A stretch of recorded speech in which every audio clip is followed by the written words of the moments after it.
ভাগ। দুজন লোক একসঙ্গে রাস্তা দিয়ে চলছিল।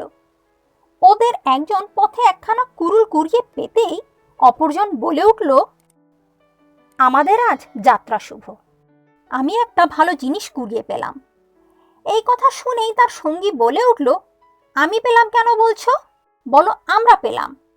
তারপর আবার তারা চলতে থাকলো। কিছু দূর এগোতেই যাদের কুড়ুল হারিয়েছিল তারা ছুটে আসছে দেখেই যে কুড়ুল পেয়েছিল সে অমনি বলে উঠল, এই রে, এবার আমরা গেছি। সঙ্গীটি অমনি তার উত্তরে বলে উঠল, আমরা গেছি বলছো কেন? বলো আমি গেছি।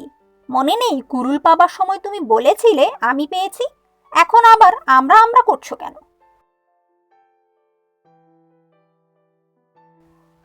স্বার্থপর লোকেরা সৌভাগ্যের ভাগ নিতে চায়, দুর্ভাগ্যের নয়।